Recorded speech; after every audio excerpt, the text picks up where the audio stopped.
counter, in a sense, in our minds that keeps track of our status, is 1/3 of a billion years old.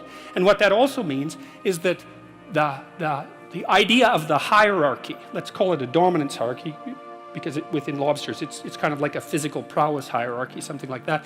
The idea of the hierarchy is at least 350 million years old. And so I read that and I think, well, so much for the idea that human hierarchies are a sociocultural construct. It's like, no, that's wrong.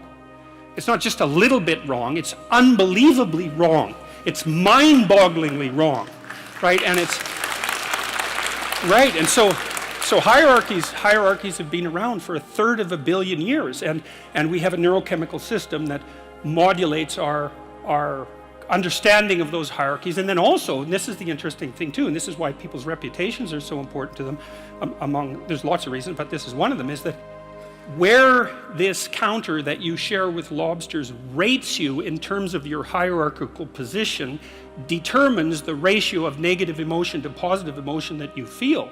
And that's also an absolutely mind-boggling idea for two reasons. One is it tells you why it's so hard on people to be put down. Because it doesn't just upset them in the moment, it changes the way their entire system responds to the world so that they now experience more positive emotion and less negative emotion. So that's really rough. And then there's a corollary to that too, which is like, there's a very tight relationship between your belief system and your dominance hierarchy position. It's complicated, but it's worth going through. Like, let's say that, so I have a certain amount of status as a professor, and I have the, let's call it the, what would you say? I've been granted the entitlement to a certain position in a social hierarchy. Now, the question is, why do I have a valid claim to that position? And the answer, hypothetically, is because I know enough so that my claim to the position is valid. So then if you stand up in the audience and challenge my beliefs and show that I'm wrong, you might say, well, I get upset because I'm wrong, but the more accurate reason that I get upset is because you're indicating to the crowd that my position in the hierarchy of authority is invalid. And by doing that, you lower me in the hierarchy and you mess around with the neurochemical systems that are regulating my emotions. And so if you're interested, at least in part, in why people are so prone to defend themselves and their beliefs in the service of their position, then that's why. And so that's a great example of how you can learn these unbelievable things by stumbling across a rather obscure biological fact. It just, what would you say? It's like a series of dominoes. And that's also why biological facts are so useful. It's like, we don't have to argue about whether or not social hierarchies, as I said, or hierarchies are social constructs. A given hierarchy is influenced in its structure by sociocultural conditioning, let's say, but the fact of the hierarchy, so like the part of your brain that detects and regulates your response to hierarchies is older than the part of your brain that recognizes trees. Like, it's old. It's really, really fundamental. And so, and almost all social animals organize themselves in hierarchies, because now the other thing that chapter 1 is a bit of a meditation on what might constitute a hierarchy.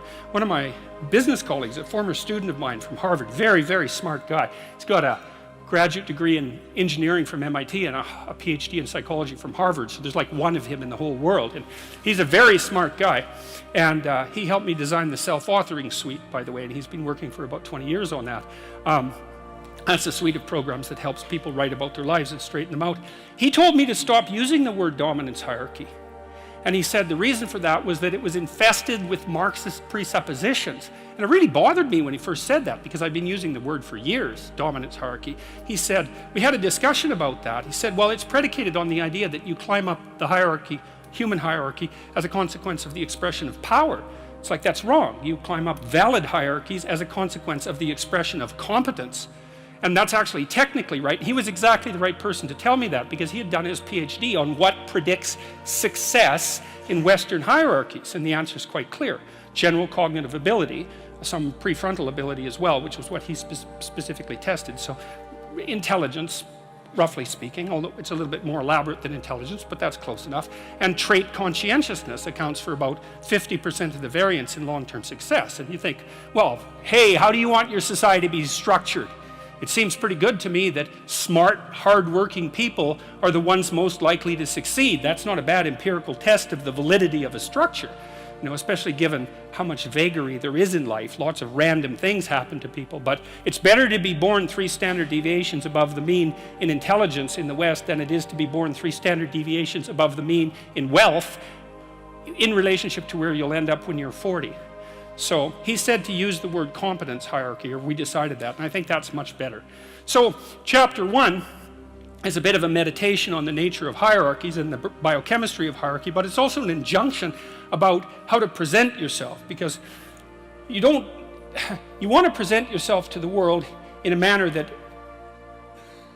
doesn't disgrace you in some sense. That might be a good way to think about it. And you don't want to disgrace yourself, because the consequence of disgrace is emotional dysregulation, more pain, less positive emotion. And so the best way to present yourself is to stand up forthrightly and to stretch out, you know, and to occupy some space, and you make yourself sort of vulnerable by doing that, because you open up the front of your body, right? But it's a sign of confidence, and that way people are most likely to give you the benefit of the doubt. And that's a good way to start regulating your mood. But not only does it directly regulate your mood to stand up, because it's so tightly associated, like postural flexion is associated with serotonin and emotional regulation, but also because if you straighten up and you present yourself in that manner, then other people are more likely to take you seriously. And that means they'll start treating you as if you're a number 1 lobster instead of a number 10 lobster. And that's another way that you can at least give yourself the bloody benefit of the doubt, right? And confront the world in a courageous manner. And that's a really good way of figuring out how to establish yourself in multiple competence hierarchies, because one of the general rules of thumb about how to be successful is to confront things that frighten you forthrightly and with courage. And that's kind of a universal strategy for success. And so that's what the first chapter is about. So that's quite fun.